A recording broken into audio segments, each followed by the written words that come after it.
Hey friends, I'm Christy and you're listening to Rock the Damn Vote. If you've ever bitten your tongue to keep the peace or said yes when every part of you wants to say no, this one's for you.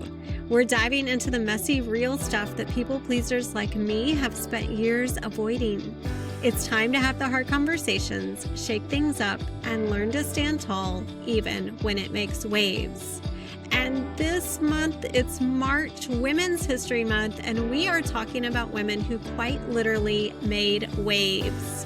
My grandmother was a real-life Rosie the Riveter at the shipyards in Oakland, California, and I just finished a manuscript loosely based on her life. My novel is set in that world, and throughout this month, we'll explore Hollywood during wartime, unconventional careers, small-town life, the realities of marriage, and LGBTQ milestones in history. Because the courage to live outside the script has always been part of how history moves forward. Today's guest is Dr. Kathryn Jacob, President and CEO of the Archway, formerly Safe Haven, in North Texas, which is one of the region's leading organizations supporting survivors of domestic violence. Dr. Jacob is a licensed social worker, researcher, and national voice in the fight against intimate partner violence. Since becoming CEO in 2015, she has helped expand critical services for survivors, led research initiatives that inform how communities respond to domestic violence, and worked closely with courts and law enforcement to improve how these cases are handled. In recognition of her expertise, Dr. Jacob was appointed by Governor Abbott to the Texas Family Violence Criminal Homicide Prevention Task Force, where she collaborates with leaders across the state to study domestic fatalities and develop strategies to prevent them. With a doctorate in social work and decades of experience advocating for survivors, Dr. Jacob brings both compassion and data-driven insight to one of the most complex and urgent issues families face today. And along those lines, we'll be talking about some very sensitive topics. So trigger warning, if domestic abuse or that topic is sensitive to you, you may want to skip this episode and we would completely understand. But hopefully if it has affected you or you know someone who is currently being affected, we will be talking about the resources that can help you. In this conversation, we talk about the realities of domestic violence, how survivors can find help, and the life-saving work happening every day at the Archway. Dr. Jacob, I am so happy to have you on today. Well, I'm so excited to be here. I, of course, enjoy talking about this because I think it's probably not talked about enough. So any opportunity that we have to do that, we will take it. Well, I would agree. And you have a campaign currently running for the Archway for a really cool sticker, "Don't Mess with Texas Women," that if you make a $25 donation, you can get that sticker. Is that right? Yes. You get a free sticker, which may not seem like much, but we are trying to make sure that particularly during Women's History Month, that we are really addressing a major issue in women's lives across the globe. And this isn't something that just happens in North Texas. It's not something that just happens in the South. It truly happens everywhere. Absolutely. And I am on the email list. And so I received that email and, of course, donated my $25. But it also was perfect timing because I've just finished a manuscript. One of my characters is a domestic abuse victim, and she is making that tough decision around, what's right and what's not, and when does it cross that line. So I know we'll be talking about that today. And I myself in college had a violent boyfriend. I have been through those situations and again, been through that. How bad is too bad? And when do I seek help? Those are the things that I absolutely want to help women understand today. So can you share the mission of Archway and who you serve in the community? Well, first, let me say I'm so sorry that you dealt with that. Your story is very unique to you, but not unique, sadly. And so you have a whole sisterhood of folks who are here to help you process that, but also make sure that other people don't have to live through something like that in the future. So the mission of the Archway is to keep victims safe, to hold offenders accountable, and to strengthen the system. And so every initiative that we have at the agency lines up with a part or one or more parts of that mission. I would argue everything that we do strengthens the system. I think that's probably the easiest, both the easiest and the hardest piece of the puzzle, right? And then, of course, our core victim services are why domestic violence services exist in the first place. Hotline, shelter, all these cornerstone initiatives that started in the 70s that are really integral in a survivor's life. The number one need for any survivor is shelter. They need a safe and anonymous place to hide. There are other things that victims need. There are certainly folks who are fleeing domestic violence who maybe have access to other resources. They have a safe and anonymous place to hide. They don't have to utilize our facility, but they may need something else. Perhaps they need high risk case management. They might need legal support. They might need a support group, a variety of services beyond place to stay. That well-rounded approach is so important. And I think about the Netflix series Made with Margaret Qualley, and that really helped me understand. And so anyone who has watched that may understand that, yes, shelter is first and foremost, but then she was working through the system and seeing what support she could get. So appreciative that you offer that to women, because it doesn't just stop when you get out of that situation. Certainly not. We always talk about how safety isn't something that someone gets when they discharge from the Archway. Safety is something you get immediately, and then the work begins.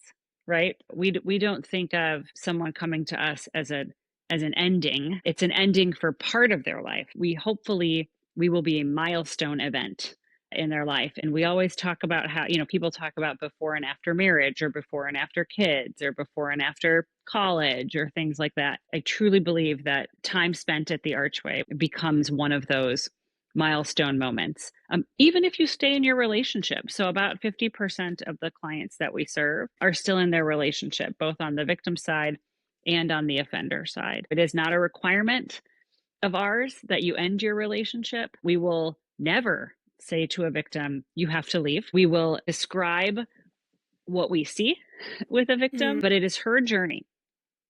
And it is our job to support her on that journey, where she wants to go, where she feels like she needs to go. She is an expert on her relationship. She is an expert in her own life. And so it is our job just to make sure that she is getting all the support and all the safe resources that she needs moving through that journey. That's very important to point out, because we'll talk through sort of the timeline of how that looks for women in this situation. But I think that, for one thing, it's common to go back and maybe to feel shame or guilt around that. It sounds like you're able to normalize that. 50% of women stay with their partner. While we want what's best for them, they get to decide what happens from there. And hopefully things like this have created some positive outcome, whether that's anger management classes or counseling or whatever happens from there. When we talk about those early signs of trouble in a relationship, what might that look like? Sometimes when I see these lists of red flags, it's a little tough, because there could always be other things that are happening that are a red flag in a relationship. And those lists are usually like, I wish there was a caveat at the end that was like, including but not limited to these items, right? So again, a victim knows her relationship best. If it feels controlling, then it probably is. So I think what we need to go back to is a tool that we utilize, that domestic violence organizations utilize all the time. Is called the Power and Control Wheel. There's an organization in Duluth, Minnesota. The woman who ran it has since died, but she was really the matriarch of our work, right? Any of us who work in this field are familiar with Duluth, Minnesota, and we're familiar with the Power and Control Wheel. The center of the wheel talks about what the cause of domestic violence is. A lot of people talk about, is it alcohol? Is it drugs? Is it unemployment? Is it an anger management problem? Is it just a relationship problem where, kind of it takes two to tango? She's, this victim is no saint either, that kind of stuff. But really, it is entirely caused by one person who has power and control in a relationship, and they use that power to control a victim. That's what it is. And so when we talk about, oh, it's a crime of passion and they just lost their mind for a second and no, domestic violence is about power and control. Mm. Offenders actually have quite a bit of control because what they don't do is they don't, um, you know, punch or rape their boss at work when they get mad at their boss. They don't walk into a grocery store and when the bill ends up being too high and they're upset about it, they don't threaten or coerce the person who's working the register, right? So no, this isn't about that. This is about power and control. And then the wheel is set up with these spokes of the wheel. And each spoke is a tactic. It is a tactic that an offender uses to gain and maintain that power and control. So one tactic might be using coercion and threats, destroying property, and there'll be the heading, and then there'll be a couple examples underneath that heading. One tactic an offender uses is isolation, isolating a victim from friends or family, controlling what a victim wears, reads, who she talks to. One of the tactics is using emotional abuse, putting her down, calling her names, making her feel bad about herself, making her feel guilty. If there are children, one of the tactics is manipulating children, really manipulating that relationship, triangulating in such a way where the offender is using the children to get at his partner. That's a better tool, I think, than looking at necessarily lists of red flags because it describes offender behavior rather than these very specific examples of, well, he took your cell phone or he won't let you drive anywhere. Offenders will use anything. I think looking at those tactics is maybe a more comprehensive way to look at this. And then on the outside of the power and control wheel, it says physical and sexual violence, because domestic violence doesn't always include physical and sexual violence, but they will often use physical and sexual violence, or the relationship will escalate to use physical and sexual violence to reinforce those tactics on the wheel. It's such a powerful illustration of what domestic violence looks like. Thank you for sharing that resource, because as I am listening to everything that you're saying and sort of replaying my incident in college, I could see all of those things. Like, I'm 5'2", he was 6 foot 300 pounds. Yeah. And talk about the center, he was taking steroids for athletics and so had flare-ups in his temper. And it got physical one night. Police officers came. It was a he said, she said. He was blaming me just as much as, so yes, nothing could be done. That, right? Yes. Of course, I got well, I'm looking at you and I know you couldn't hurt him, but he says you struck first. And so it can be a very complex and defeating situation for any woman. But to be able to look at those tactics, like you're saying, and see, okay, well, yes, this may be this specific incident, but it falls into that category. Yeah. Well, domestic violence is a pattern. I think that's also a really important piece. We're not talking about a fight.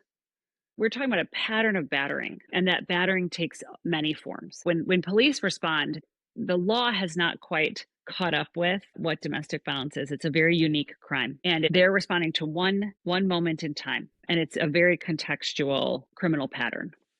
And I think that's where it's important for women to be questioning that if they're seeing that, because you don't want it to get to the point of physical. Like you said, there's patterns and there's signs that can happen before it becomes physical, and being able to have that awareness is helpful.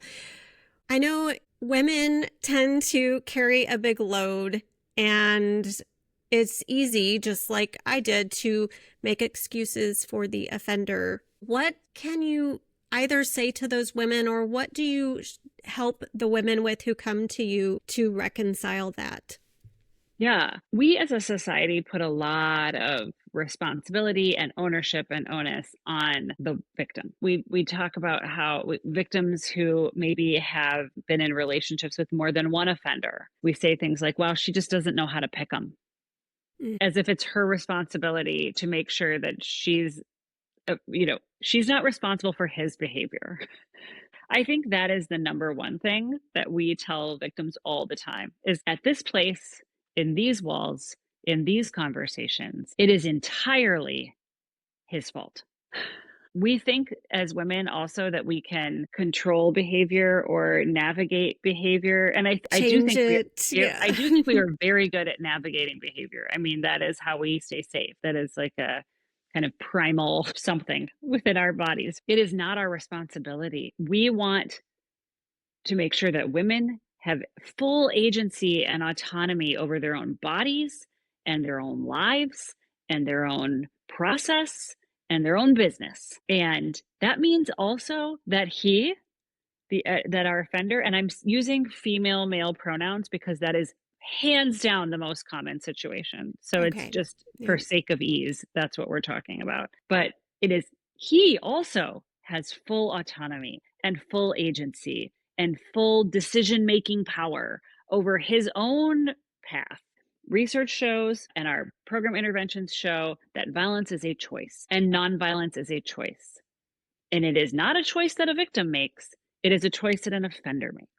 So the whole conversation here and at the Archway and really in society needs to be about how do we get men to stop hurting their partners? Not how do we save victims? We know how to save victims, but the needle's never going to move unless we work on the supply side, which is the offender side. What do you see happening to help change that? We refer to Duluth, Minnesota a lot because they've been just like such a great beacon for our work. They have a framework that they use and have utilized called a coordinated community response, or CCR, coordinated community response to domestic violence. And what I've learned is we at the Archway we work really hard every single day. It's like the worst staff recruiting message I could ever give is like, you're going to work harder than you've ever worked in your whole life when you work here. But it doesn't matter if outside of the organization, no one else is on the train with you. We spend a lot of time in close relationship with our criminal district attorney's office, with the 42 plus law enforcement organizations in Tarrant County, with the court system throughout the state. We work with offenders throughout the state. Our offender programming is available. We work really closely with probation. It falls to the responsibility of the advocate provider, which is in our case, it's the Archway. In Dallas County, it's the Genesis Women's Shelter and the Family Place and the partners that we love and adore on the other side of the Trinity River. It is our responsibility to take the lead, and we are driving that train, and we're making sure that victims are safe and that offenders are accountable. And in doing that kind of work, that kind of coordinated work, we will strengthen our system. One of the really innovative things that we do at the Archway is we provide expert testimony on felony criminal trials throughout the state, felony criminal trials that are around intimate partner violence. I started serving as an expert witness about 11 years ago. It took up a lot of my time because in any given year, there could be 1,000 cases, right, in Tarrant County alone. And I don't live in Tarrant County, so I also provide testimony in the county that I live in. So now we have about 10 different experts, subject matter experts in our community that we manage and we send out as often as possible. And the reason why that matters is because a victim may not want to show up to court. She may be really scared. She may still be in a relationship with the defendant or with opposing counsel if she's actually the defendant. That happens too sometimes. And so she may lie on the stand. She may perjure herself to stay safe because I always say her fear of her offender trumps any trust that she has that this system's going to work for her. So she is hedging her bets. She is hedging her bets. There are consequences to her actions. We ask the courts to bring in experts because we can describe the dynamics. We can describe her behavior. We can describe his behavior. We can tell you about all the research. We can translate to a jury of 12 of our peers who are doing their civic duty, but probably don't know that much about DV or may have some preconceived notions about domestic violence. And that's a really important way that we can strengthen our system and really change how we deal with victims and offenders in our community. Such important work. I'm getting emotional just thinking about, like you said, it's strengthening the system and you being Hmm. able to do that additional work that goes above and beyond the the safe place is so important. But Yes, like you said, yes. the outreach and helping people understand, because that's what really hits home for me is helping a jury understand, because I just think about how often we blame the victim and how And it's even not meaning to, right? I think it's particularly difficult when we have a relationship with the offender. If the offender or the presumed offender is someone that we love and outside, maybe it's a brother, maybe it's a cousin, maybe it's a friend of the family, and we are hearing accusations from his female partner, it would be abnormal for us to not want to protect the person that we know and love, right? right. So it just gets really political and complicated and difficult, I think, especially Yes. when we know that person. Yes, because I hadn't even thought about it from that perspective of, if you are the sister of the man who's being accused or the mother of Hmm. the man who's being accused, absolutely, you know one side of that person that Right. maybe they don't show, or they're great at masking around that non-intimate partner. I think it's just another level of just how deep this issue goes. It has Yes. so many little, like I say, every time I watch that HBO show, The Last of Us, which is all about this Oh, disease that is spread by yes. fungus. Like I don't know, it's interesting. They show it like kind of creeping in, right? With these little like roots and fingers. And Yes. that's how I feel about domestic violence. It Yes. has so many facets and roots that really can impact people from all these different directions. I think because it was easier and simpler for us to contain it for so long and say, well, that's an issue that happens in the home. No, first of all, it's a crime, Hmm. and it happens to communities and villages of people, right?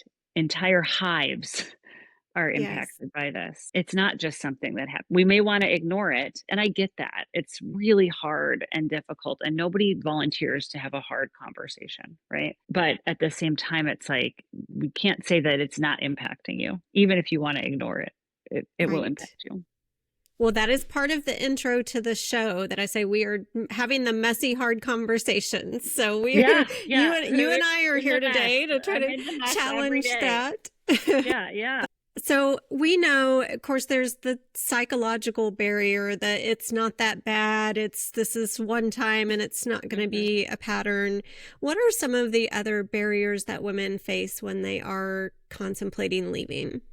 So many, and I get asked this in court quite a bit because on average, it takes a victim between 6 and 9 attempts to permanently exit an abusive relationship.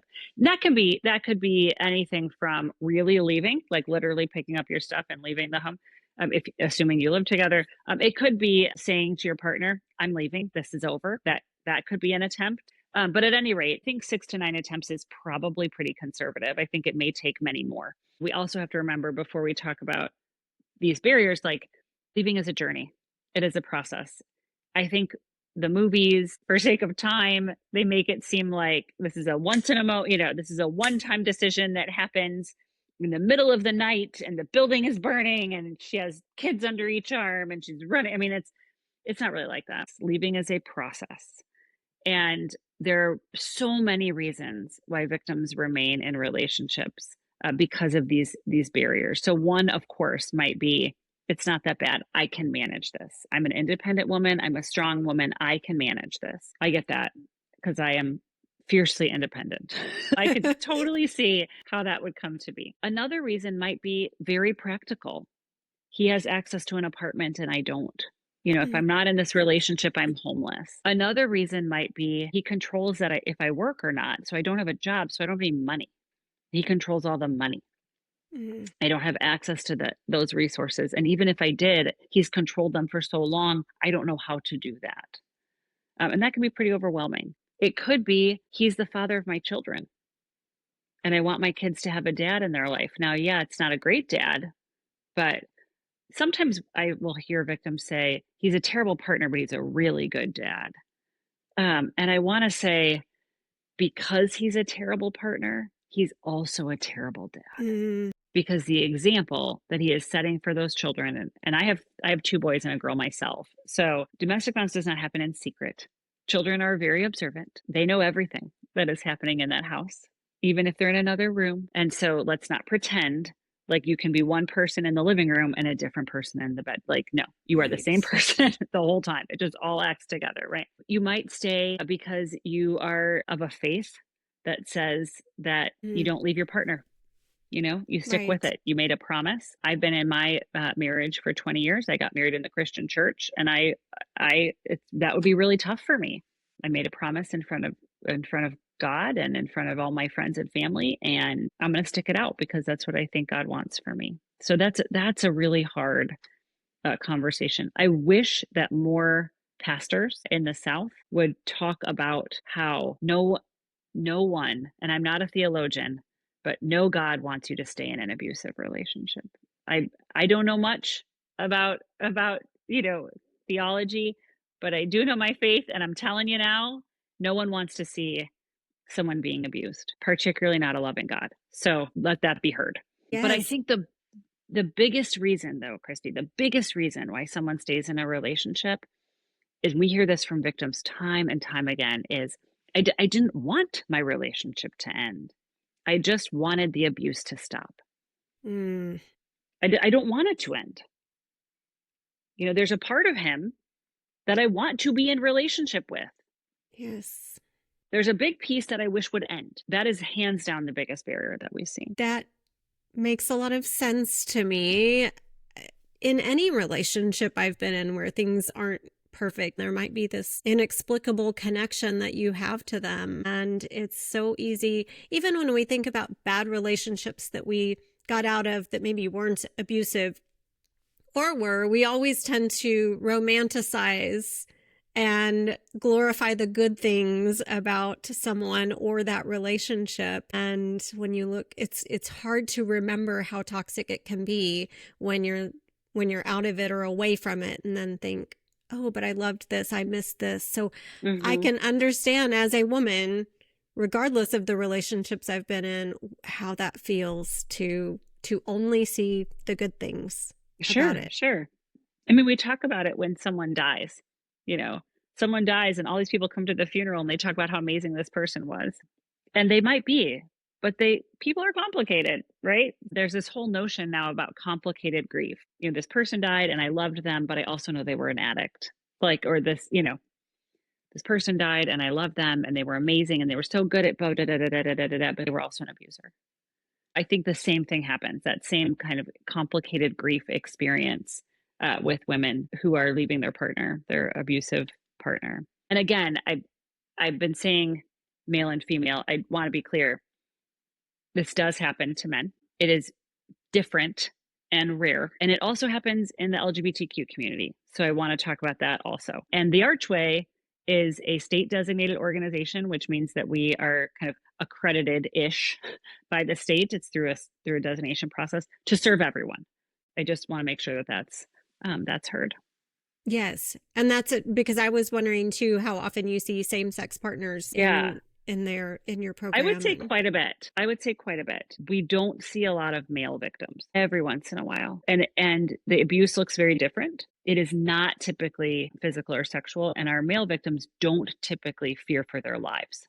Whereas our female victims, more than 80% of our female victims have been strangled by their partner. So most of our female victims fear for their lives. I'm sure. Absolutely. Talk to us about then what that looks like to start seeking help. There is no wrong door, but the biggest door that we have is the hotline. Call the hotline. It is 24/7, 365. It's Christmas Day and you want to call the hotline. The hotline is also, it can be a shelter intake line, but it is not just a shelter intake line. It can be, hey, my neighbor's in an abusive relationship and I don't like, how do I handle that? It can be my daughter's in an abusive relationship and I'm struggling. It can be, I don't know if I'm in an abusive relationship, but it kind of feels like it. Can I talk to you about that? Or it can be, I'm in an abusive relationship. I need shelter. I need it, in the next 30 minutes. Here's my situation. And we're like, okay, here's the shelter pickup point. We'll get you there.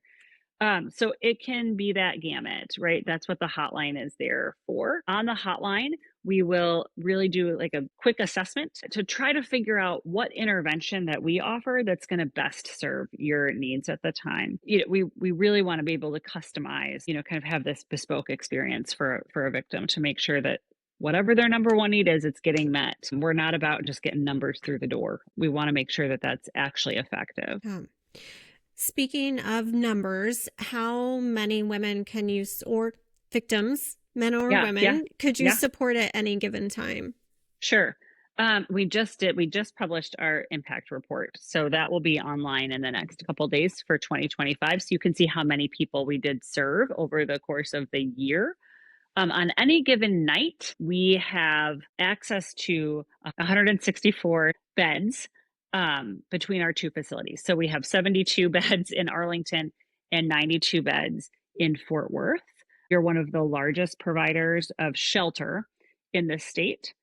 And so I will say we will never tell a victim that we are full. Now, I want to talk a little bit about that. Yes, because that was going to be my next question. We have a pretty good screening process to make sure that the shelter intervention is the right intervention for you at that time. I think there are other domestic violence organizations in the state that don't have that process, or they have a different philosophy and they're like, just get everybody into shelter and then we'll figure things out, which we've tried that too. We've done that too. But the shelter fills up pretty quick when that's the case. Because of our process, we sit usually at about 85% capacity. There are times, usually the summer ends up being a pretty high time. Victims who have children decide to exit during the summer because their kids aren't in school, so they don't have to figure that out. They have a few months to figure that out. If we are full, technically, meaning that every bed is full. At one of our facilities, we have a gymnasium, so we will put cots in the gymnasium. At the other facility, we have a bunch of case management offices and kind of other spaces, little conference rooms. We will make that into a bedroom temporarily until we have some turnover and can get somebody into a permanent bedroom. So we will make it work. Now, what sometimes happens is a nurse, a doctor, a friend, a family member will say, look, you have to go to shelter, which I wish they didn't say that, but sometimes they will. And victims will feel pressure that that's what they're supposed to do. And so they will sometimes tell their friend or family member, yeah, I did call, but they're full. They can't take me, they're full. Sometimes when I go on podcasts like this, or we put on social media, we're never full, we'll hear from people like, no, you were full on Tuesday, because, and it's like, we weren't. That was something that the victim was doing to keep herself safe. We get that. She's not ready. Or she is ready, but she's preparing, right? This is a journey. This is not a point in time. This is a process, potentially weeks, months, years long process. And so we just try to be sensitive to that. But the hotline, back to your original question, the hotline is the best way to get connected. I'm so happy that you have that resource. And of course, I'll put a link in the show notes. Please. And outside of Tarrant County, it's the national hotline. Sorry. It's a national hotline. Okay. There is a national hotline. We have the Tarrant County hotline, the only Tarrant County hotline. I will say the national hotline is amazing. If you call the national hotline, they will put you through to your local hotline. So they will get you where you need to be. Good to know. Well, I will include all of that information. I am so committed to bringing these resources to light. I've talked to someone who has sober resources in the workplace. I've shared the suicide hotline, and I'm also in recovery from alcohol, and I celebrate 8 years sober in May. Wow, that's awesome. Thank you. I confessed to your director of communications. I know about Safe Haven because I was going to volunteer 10 years ago. I wanted to help, and I was so active in my addiction that I couldn't get my life straight at the time. But I have known about you and been committed to your resources for 10 years. And I'm happy that I am past all of the things that helped me back in my life. And I love the idea of these women being able to write a new chapter for their lives Yes. And, that may even include for them, addiction recovery and different things that they have to pursue along the way. But that's just why I am committed to getting these resources out here, because I think about all of the things that I wish I'd had in the times that I needed them the most. And Right. just knowing that you can pick up the phone and talk to somebody about what's going on in your relationship doesn't mean you have to take action. No. And that's what I want the listeners to hear. Like, it doesn't mean, and to your point, you can We're not call going to and pressure talk you. about, yeah. And if someone called and asked questions about a friend or a family member, it doesn't mean the police are going to show up at their door. They're just gathering No, we don't. information. It is totally anonymous and confidential. You could call and say your name's Minnie Mouse. Even if you say, my name's Dr. Kathryn Jacob, and we will never tell. It is against the law for us to share your information. We will not share your information. That is entirely private. Well, incredible. Thank you for giving us that insight, because again, I think that this is something that if we can get 10 more people to pick up the phone coming out of this conversation, then I will feel overjoyed. Yeah. Yes. I totally agree. What is maybe a success story or two that stands out in your mind? Have you had women leave that have come back and shared with you something amazing that has come out of this? Well, first, let me say that we always have a former client on our board. The two women who've been the most recent clients on the board, Audrey recently ended her board term. There's term limits. So we would love to keep her, but and then Yuri is currently on our board. So we have really successful stories, these impressive women who have just defied all odds. I mean, really just huge stories of resilience and courage and strength at a time that they felt very weak, right? Yes. But I will say, speaking of the you don't have to leave, just have the number on you. We encourage everyone to put the hotline number in your cell phone, save it under something else, weather, I don't know, Jane Doe, and be able to share it with people. And it is not your responsibility to make sure that they call that hotline number or follow up and say, are you still in your relationship? That is not how this works. It is, here's a number for you to have in your back pocket. Yeah. And on that note, we were presenting at a corporation. So we partner with a bunch of different companies in the area.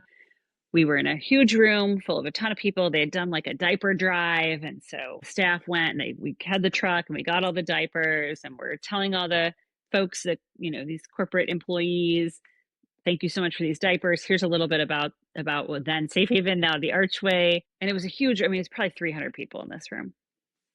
And at the end, people come up and ask questions and kind of you're chatting. And someone came up and handed one of our staff people just a little note. And then she walked away. And the staff person's talking, so she's not looking at it. And later on, walking out to the car to come back to the office, she pulls out the note. And the note says, "You helped me too, 2009. Like, you just never know. You never know. This, and she puts this little heart and a smiley face, and I still have that note on my whiteboard on a magnet today, because that's what it's about. You don't know. Yes. You don't know how many lives you will impact, but when you're part of a movement like that, it is guaranteed that you will. And so times like this, any time that we can bring this to light, I think it's going to impact someone. You may never know, but it will. Yes. Oh, that brings tears to my eyes. How can the community get involved? So many ways. We have a very robust volunteer program. If you want to serve a meal, if you want to tutor a kid, tons of volunteer opportunities. We have a huge menu that we can provide folks. If you're a student intern, we also have kind of more professional internships that we can offer. You can obviously donate. That's the biggest thing, right? And right now you can get a cute sticker. So right, do it in the next few days. There's a couple of events that we have every year. So in April, we have an event called Celebrity Chef that happens in the Mid-Cities area in DFW, which is really fun. And then in October is Domestic Violence Awareness Month. We have an event called Purple Party that is a really great event in Fort Worth in the Stockyards area. It's very Texan. It's a very Texan event. All right. So we love that. But there's a million ways to get involved. Go to the website. You can see we work with companies all the time to do drives, church groups. We have a couple mantras we say at the office, and one of them is be everywhere. So if you call us and say, we want to blah, blah, blah, yes, the answer is yes. Let's figure it out. Let's figure out where this journey takes us. Oh, I love that. Well, it'd be on a fledgling podcast where we're having messy, real conversations. Yes. So I love it. I love it. And I'm intrigued. I'm only about an hour outside of Fort Worth, so I will have to check out those events and see how I can help myself. They're so much fun. Well, this is such an impactful conversation. I have enjoyed getting to know you and the Archway's mission better and bring this topic to life. I love to close my show by asking my guest who their boat rocking role model is. So is there someone that comes to mind for you that is just sets an example of living out loud or being brave? Yeah, I have so many. But I think most recently, as most women do at some point in their lives, right? We look back through the matriarchs of our own family, friends and family who have been pieces and built, through every single cell who we are today. And so I thought a lot about that when we launched our International Women's Day campaign. I have a very long drive to work, and I was driving and I was thinking, who are these women? And I think about my mom was a working mom. So that was really powerful to see someone really committed to something and being a really strong, impressive, smart professional every day. That was such a good example for me. But then I think about the stay-at-home mom that took care of me and potty trained me and did all those things that my mom couldn't do because my mom had her village, right? So I think about all the women in my mom's village who really lifted me up, and they say things to me today that are like, I'm so proud of you. And I'm like, well, it was you, it was you who did these things. So I'm really that I would say is really, I think all of us as women, maybe it's your biological mom, but maybe it's not, maybe it's these other women that I think are kind of moms by default. There are these other moms that maybe were moms, but not your mom. Yes. I was calling my second moms. I had a couple of those type of women in my life when I had moved away from home and was starting my big girl career. Right. And so, it's like, and different ones in different times. Like I think about my very best friend in high school, who's still my best friend today. Her mom stepped in where my mom maybe wasn't meeting a need. Then she stepped in and met a need, right? And I think my mom did the same for my friend, right? And her mom had a twin sister, and as a two of that, it was just, even to this day, I'm like, golly, really grateful that these women at a really important time, their role was to show me who Jesus is and talk about that. So, it's all different people throughout your life. Yeah. Well, like you said, it takes a village. So, yeah. Well, again, thank you so much for your time. I will put all of the resources for the Archway into the show notes, including and most importantly, the hotline. Hotline. Yes. Yes. And hopefully you get more DFW community members reaching out to volunteer and to help. And just thank you for being part of the system that supports women during this you're part terribly of it too. Difficult time. You're part of it too. So thank you so much for all of your work and all of your promotion. And thank you all for listening to the show today. You've been listening to Rock the Damn Boat, a podcast produced and recorded by Christy Hughes. You can follow, subscribe on both Apple and Spotify, and your 5-star review goes a long way. Thank you so much for your support of the show.